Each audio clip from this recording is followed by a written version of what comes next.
વિદ્યાર્થી મિત્રો, ધોરણ 11 વિષય વાણિજ્ય વ્યવસ્થા અને સંચાલન. અગાઉ આપણે પ્રશ્નપત્ર 1 અને પ્રશ્નપત્ર 2 જે પ્રથમ પરીક્ષા જે 50 ગુણની પૂછાવાની હોય છે તેના ભાગરૂપે આપણે અગાઉ સમજૂતી આપી છે. હવે આપણે ફરીથી પ્રશ્નપત્ર નંબર 3ની વિગતવાર ચર્ચા કરીશું. તમે આ પ્રશ્નપત્રને પણ ખૂબ જ સારી રીતે તૈયાર કરી લેશો. તો ચાલો હવે જોઈએ છીએ આપણે ઝડપથી વિભાગ A. તમે અહીંયા જોઈ શકો છો, સૌથી નંબર 1 પ્રશ્ન છે કે રોજગારના બદલામાં શું મેળવાય છે. તો અહીંયા જવાબ આવશે રોજગારના બદલામાં તમારે જોવાનું છે. અહીંયા જોઈ લઈએ છે વેતન મેળવવામાં આવે છે, એટલે કે વિકલ્પ એ સાચો છે.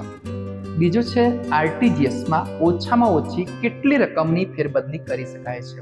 આરટીજીએસ ની વાત કરી છે, રિયલ ટાઈમ ગ્રોસ સેટલમેન્ટ જેનું પૂરું નામ છે. તો એની અંદર વિદ્યાર્થીઓ ધ્યાન રાખવાનું છે, ઓછામાં ઓછી 2 લાખ રૂપિયાની ફેરબદલી કરી શકાય છે. કોનામાં? આરટીજીએસમાં.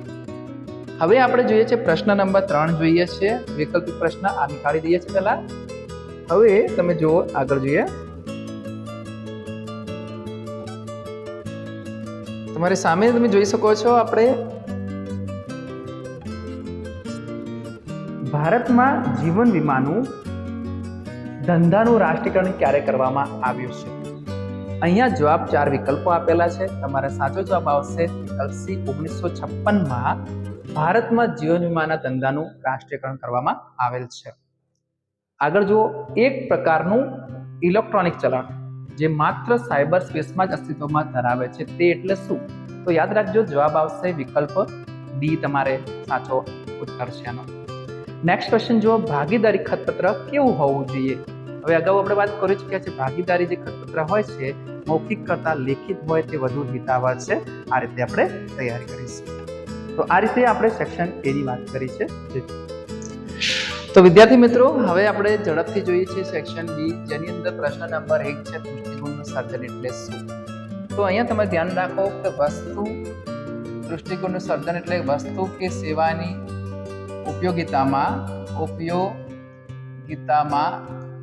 તેનો વપરાશ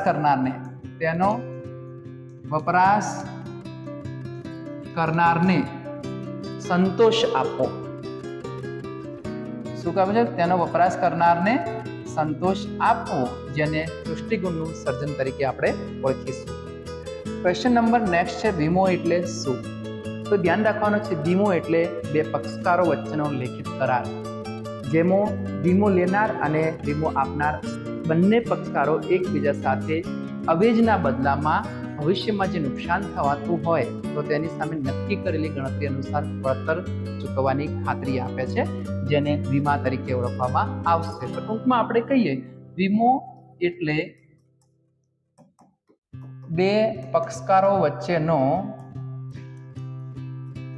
લેખિત કરાર. આ તમારે ધ્યાન રાખવાનું છે.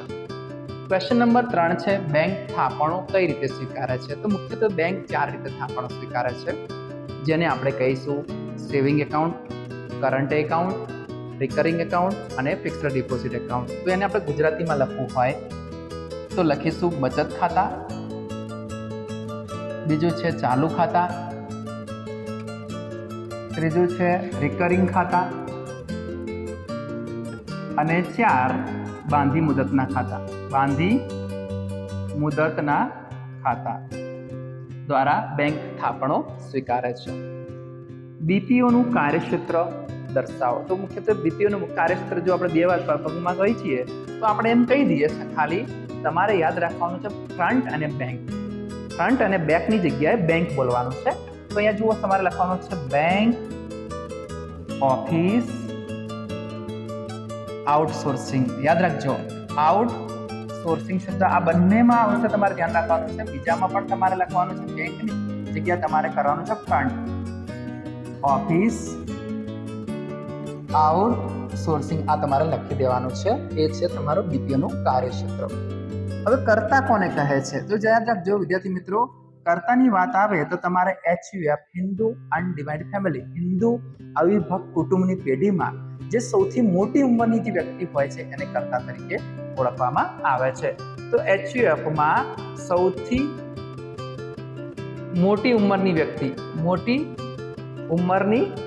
વ્યક્તિને કર્તા તરીકે ઓળખવામાં આવે છે. મતલબ ઘરમાં જે પેઢી હોય છે, જે પેઢીનો મુખ્ય સંચાલક હોય છે, જેનું વહીવટ પોતાના હસ્તક હોય છે, તેને આપણે કર્તા તરીકે ઓળખીએ છીએ. મતલબ ઘરમાં સૌથી વડીલ વ્યક્તિને કર્તા તરીકે ઓળખવામાં આવે છે.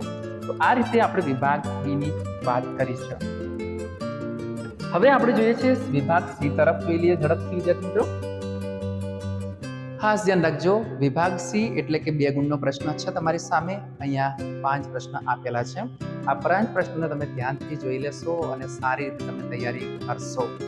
જો સૌથી પહેલો પ્રશ્ન છે, રોજગારીની કોઈ પણ 2 લાક્ષણિકતા જણાવો. હવે રોજગારની તો ઘણી લાક્ષણિકતાઓ છે, તો તમારે ફક્ત અહીંયા 2 જ લખવાની છે, કેમ કે 2 ગુણનો પ્રશ્ન છે. હક બદલાનો સિદ્ધાંત સમજાવો, એ પણ તમારે સમજાવવાનું છે. સમજાવો એટીએમ નું પૂરું નામ પૂછી શકે છે. ક્વેશ્ચન નંબર 4 જો બીપીઓ, એપીઓ અને બીપીઓ જે પ્રશ્ન છે એની અંદર તમારે વાત કરવાની છે. ધંધા કે પ્રક્રિયાની જરૂરિયાત જણાવો. નેક્સ્ટ છે ભાગીદારીમાં માલિકની ફેરબદલી સરળ નથી. ભાગીદારીમાં માલિકની ફેરબદલી સરળ નથી, સમજાવો, એના વિશે પણ તમારે વાત કરવાનું છે. હવે જોઈએ વિભાગ ડી ની અંદર. જુઓ, વિભાગ ડી માં તમે જોઈ શકો છો કુલ 5 પ્રશ્ન છે. સૌથી નંબર 1, વૈયક્તિક માલિકી અને ભાગીદારી પેઢીનો તફાવત સ્પષ્ટ કરો. તમારે મુદ્દા બતાવવાનો અને પછી વૈયક્તિક માલિકી અને ભાગીદારી પેઢીનો તફાવત લખો. જો તમને મુદ્દા યાદ હશે તો તમે તફાવત ખૂબ જ સારી રીતે સરળતાથી લખી શકશો. વિશિષ્ટ વખારો એટલે શું? ઉદાહરણ સહિત સમજૂતી આપો. મતલબ વિશિષ્ટ વખારનો ઉપયોગ ક્યાં ક્યાં થાય છે એની તમારે સમજૂતી આપવાની છે. દરેકનો 3 ગુણનો પ્રશ્ન છે, એ પણ ધ્યાન રાખજો. ખાતેદાર જે તે બેંકની શાખાનો નહીં પરંતુ બેંકનો ખાતેદાર છે, સમજાવો, એ વાત કરી છે. ચોથો પ્રશ્ન જુઓ, માહિતી સંચારની પ્રક્રિયાના સોપાનો સમજાવો, એ પ્રશ્ન પણ પૂછ્યો છે. અથવા ઈ કોમર્સના સફળ અમલીકરણ માટે જરૂરી સાધનો સમજાવો, જણાવો, એ વાત કરી છે. તમારે એ પ્રશ્ન લખવાનો રહેશે. હવે 5મો છે આર્થિક પ્રવૃત્તિ અને બિન આર્થિક પ્રવૃત્તિ એટલે શું? ઉદાહરણ સાથે સમજાવો. ખૂબ જ સરળ પ્રશ્ન છે, આને તમે તૈયાર કરશો. હવે તમે જોઈ શકો છો 5 પ્રશ્ન પછી આપણે સેક્શન ઈ તરફ આગળ વધ્યા છે. અહીંયા ખાસ ધ્યાન રાખજો વિદ્યાર્થી મિત્રો, પ્રશ્નના 5 નોંધ છે. તમે જ્યારે સપ્લિમેન્ટરી લખતા તો ઓછામાં ઓછું 1 પાનું તો ભરાય, એ તો ખાસ તમારે ધ્યાન રાખવાનું છે. લખાણ એ રીતે લખવાનું છે, કન્ટેન્ટ સારી રીતે લખવાનું છે. ધંધાકીય હેતુ દર્શાવી ધંધાના આર્થિક હેતુઓ સમજાવો. અથવા વિમાન નિયમન અને વિકાસ સત્તા વિશે તમારે જણાવવાનું છે. બેંક ખાતાના પ્રકારો વિશે વાત કરી. આપણે અગાઉ વાત કરી ચૂક્યા છે. બેંક ખાતાના પ્રકારો એટલે 4 છે. સેવિંગ એકાઉન્ટ છે, કરંટ એકાઉન્ટ છે, રિકરિંગ એકાઉન્ટ છે, ફિક્સ્ડ ડિપોઝિટ એકાઉન્ટ છે વગેરે. ત્યારબાદ આપણે જુઓ છો વૈયક્તિક માલિકીના વ્યક્તિ એટલે એક વ્યક્તિ દ્વારા ચલાવવામાં આવતો ધંધાના ફાયદા અને મર્યાદા સમજાવો. ખૂબ જ મહત્વનો પ્રશ્ન છે, આ તમારે ખાસ તૈયાર કરવાનો. અને અથવા ભાગીદારી પેઢીના લક્ષણોની ચર્ચા કરો. તો વિદ્યાર્થી મિત્રો ખાસ ધ્યાન રાખજો, આ રીતે આપણે કુલ 3 પ્રશ્નપત્રોની વિગતવાર સમજૂતી આપી છે. સેક્શન એ અને સેક્શન બી ની સમજૂતી આપી છે. વિડીયો થોડો મોટો ન થાય એટલા માટે સી, ડી અને ઈ ની સમજૂતી આપી નથી, પણ તમે તૈયાર કરી લેશો. Thank you.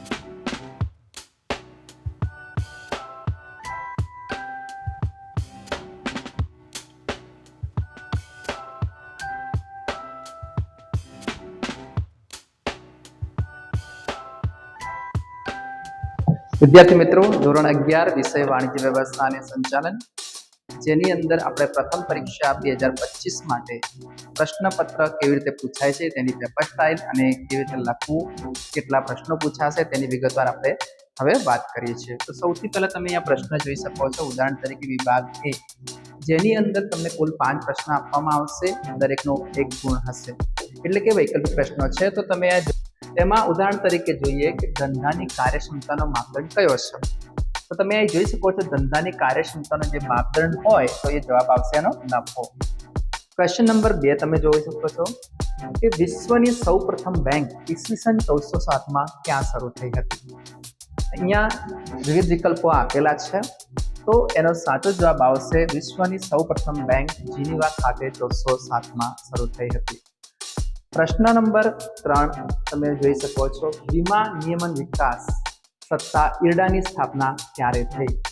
તો એનો સાચો જવાબ આવશે વિકલ્પ સી 1999. ક્વેશ્ચન નંબર 4 જોઈ શકો છો ધંધાદારી એકમો પોતાના કાર્યો બહારની સંસ્થાને સોંપે તેને શું કહેવાય છે. તો વિકલ્પનો સાચો જવાબ આવશે આઉટસોર્સિંગ. વિકલ્પ બી એનો સાચો જવાબ છે. ક્વેશ્ચન નંબર 5 જોઈ શકો છો ભાગીદારી પેઢીમાં ઓછામાં ઓછા કેટલા સભ્યો હોવા જોઈએ. તો જવાબ આવશે 2 કે તેથી વધારે સભ્યો હોવા જોઈએ. તો અહીંયા ઓછામાં ઓછા શબ્દ આપણે વાત કરી છે, તમે ધ્યાનથી જોજો. તો અહીંયા સાચો જવાબ આવશે વિકલ્પ એ, ભાગીદારી પેઢીમાં ઓછામાં ઓછા 2 સભ્યો હોવા જોઈએ. તો વિદ્યાર્થી મિત્રો, વિભાગ બી ની વાત કરીએ છીએ આપણે, જેની અંદર તમારે એક વાક્યમાં એના પ્રશ્નના જવાબ લખવાના હોય છે. સૌથી પહેલા તમે જોઈ શકો છો પ્રશ્ન નંબર 6, વ્યવસાય એટલે શું? તો વ્યવસાય એટલે કે વિશિષ્ટ જ્ઞાન ધરાવનારા સંગઠનનું સભ્યપદ પ્રાપ્ત કરીને જ્યારે વ્યક્તિ પોતાના જ્ઞાન, આવડત અને તાલીમને લીધે પોતાની સેવાના બદલામાં ચોક્કસ પ્રકારની ફી મેળવતો હોય. ખાસ ધ્યાન રાખજો, એ શું મેળવે છે? સેવાના બદલામાં ફી મેળવતો હોય તો તેને વ્યવસાય તરીકે ઓળખવામાં આવે છે. નેક્સ્ટ ક્વેશ્ચન જુઓ 7, આગનો વીમો એટલે શું? તો વિદ્યાર્થી મિત્રો, આગનો વીમો એટલે કે કોઈ પણ મિલકત કે માલને નુકસાન થાય છે ત્યારે તેની સામે વળતર મેળવવા માટે એક ચોક્કસ પ્રકારનું પ્રીમિયમ ભરવામાં આવતું હોય છે. એટલે કે સંપૂર્ણ કે અંશતઃ નુકસાન થાય વીમા કંપની તેની સામે પૂરેપૂરું અવેજ આપતી હોય છે. એટલે કે જે વીમા પ્રીમિયમ લીધું હોય છે એના પ્રમાણમાં, તો તેને આપણે આગના વીમા તરીકે ઓળખવામાં આવે છે. ખાસ ધ્યાન રાખો, કયા પ્રકારનું ખાતું માત્ર ધંધાદારી એકમોના નામે જ ખોલાવી શકાય છે? અહીંયા વાત કરી છે ધંધાદારી એકમોના નામે, તો તમારો જવાબ ખાસ ધ્યાન રાખવાનો છે. કયું ખાતું આવશે? ચાલુ ખાતું. આ તમારે ધ્યાન રાખવાનું છે કે ચાલુ ખાતું છે ધંધાદારી એકમોના નામે જ ખોલાવી શકાય છે. ઈ કોમર્સમાં નાણાંની ચૂકવણી શેના વડે થાય છે? તો તમને ખ્યાલ છે આજના વર્તમાન સમયમાં નાણાંની ચૂકવણી debit card, credit card, net banking, phone pay વગેરેના માધ્યમથી નાણાંની ચૂકવણી થતી હોય છે. તો તમે આ લખી શકો છો. ક્વેશ્ચન નંબર 10 જુઓ, ભાગીદારીનું આયુષ્ય કેમ ટૂંકું હોય છે? કારણ કે જ્યારે ભાગીદાર નાદાર થાય, અસ્થિર મગજનો થાય કે મૃત્યુ પામે ત્યારે પેઢીનો અંત આવતો હોય છે. એટલા માટે કહેવામાં આવતું હોય છે કે ભાગીદારીનું આયુષ્ય ઘણીવાર ટૂંકું હોય છે. હવે નેક્સ્ટ આપણે જોઈએ વિભાગ સી. આની અંદર તમારે ખાસ ધ્યાન રાખવાનું છે, અહીંયા 2 ગુણનો એક પ્રશ્ન છે. એટલે ઓછામાં ઓછા 2 ગુણના પ્રશ્નમાં તમારે 4 વાક્યો તો લખવાના થતા હોય છે. અને અહીંયા જોઈ શકીએ છીએ કે વિભાગ સી ની અંદર કુલ 5 પ્રશ્નો આપેલા છે. દરેકનો 2 ગુણ છે, એટલે કે તમારે 10 ગુણના પ્રશ્નો છે. એની અંદર ધંધાકીય જોખમની ચર્ચા કરો પ્રશ્ન લખેલો છે. ત્યારબાદ પાઇપલાઇન દ્વારા વહન કયા કયા પદાર્થો માટે યોગ્ય છે? કેશ ક્રેડિટ એટલે શું? જ્ઞાન પ્રક્રિયા બહિસ્ત્રોત કેપીઓનું પૂરું નામ શું છે? એ પણ પરીક્ષામાં પૂછાઈ શકે છે. એનું કાર્યક્ષેત્ર જણાવો. અને સગીર વ્યક્તિ ભાગીદાર ક્યારે બની શકે છે? તો આ રીતે 11, 12, 13, 14 અને 15 2 ગુણના પ્રશ્ન છે, જે તમારે ખાસ ધ્યાન રાખવાનું છે વિભાગ સી ની અંદર. હવે આગળ જોઈએ વિભાગ ડી. તો અહીંયા જોઈ શકો છો તમારે અહીંયા દરેક પ્રશ્નના 3 ગુણ છે. એટલે કે અહીંયા 4 પ્રશ્નો આપેલા હશે, તમારે દરેકના 3 ગુણના પ્રશ્ન છે, તો એ પ્રમાણે લખવાનું છે. તો કે અહીંયા જુઓ પ્રશ્ન, સમજાવો વૈયક્તિક માલિકી વેપારીની શાખ વધારે છે. વિધાન છે વૈયક્તિક માલિકી એટલે એક વ્યક્તિ દ્વારા ચલાવવામાં આવતો ધંધો. ક્વેશ્ચન નંબર 17 જો વખારના કારણે સમય દૃષ્ટિગુણનું સર્જન થાય છે, સમજાવો. એક પ્રશ્ન તૈયાર કરશો. ઈ બેન્કિંગ વિશે ટૂંક નોંધ લખો. અને ઈ કોમર્સના સફળ અમલીકરણ માટે થોડી પ્રિન્ટિંગ મિસ્ટેક છે, માટે જરૂરી સાધનો સમજાવો અથવા જણાવો. તો આ રીતે તમારે વિભાગ ડી ના પ્રશ્ન તૈયાર કરી લેશો. અથવામાં એક પ્રશ્ન પૂછાય છે, ટૂંક નોંધ લખો. વ્યવહારોની સલામતી અને સુરક્ષા. તમે જોઈ શકો છો. તો આ રીતે આપણે બીજો પણ પ્રશ્ન છે, જોઈ શકીએ છીએ. 20મો પ્રશ્ન છે, વેપાર અને વાણિજ્યનો તફાવત સ્પષ્ટ કરો. આ પણ તમારે તૈયાર કરી દેવાનું. તો એક રીતે પર જોઈ લેશો. સેક્શન ડી ના આ 5 પ્રશ્નો છે, જેની અંદર એક અથવામાં પૂછાતો હોય છે. હવે સેક્શન ઈ જોઈ શકો છો, જેની અંદર દરેક પ્રશ્નના 5 ગુણ છે. તમારે મુદ્દા લખવાના છે અને મુદ્દાની સમજૂતી પણ આપવાની રહેશે. હવે ધ્યાન રાખો, અહીંયા ધંધાના સામાજિક હેતુઓ સમજાવો અથવા વખારનો પ્રકાર આપી જકાતની દ્રષ્ટિએ વખારના પ્રકારો વિશે માહિતી આપવાની છે. તો અહીંયા ખાસ ધ્યાન રાખવાનું છે, તમારે મુદ્દા જે આવતા હોય સારી રીતે તૈયાર કરો અને અનુરૂપ તમારે કન્ટેન્ટ લખવાનું થાય છે. બીજો પ્રશ્ન છે, બેંકના ગૌણ કાર્યો જણાવી ગમે તે 2 કાર્યોની સૂચિ આપો. અને 23મો પ્રશ્ન જોઈ શકો છો, ભાગીદારી પેઢીની મર્યાદાઓ સમજાવો અથવા વૈયક્તિક માલિકીના લક્ષણોની ચર્ચા કરો. તો આ રીતે આપણે 2025 પ્રથમ પરીક્ષા માટે પ્રશ્નપત્રનું પરિરૂપ અહીંયા તમને આપ્યું છે ઉદાહરણ સાથે. તમે એને ખૂબ જ સારી રીતે તૈયાર કરી લેશો એ અપેક્ષા સાથે. Thank you very much.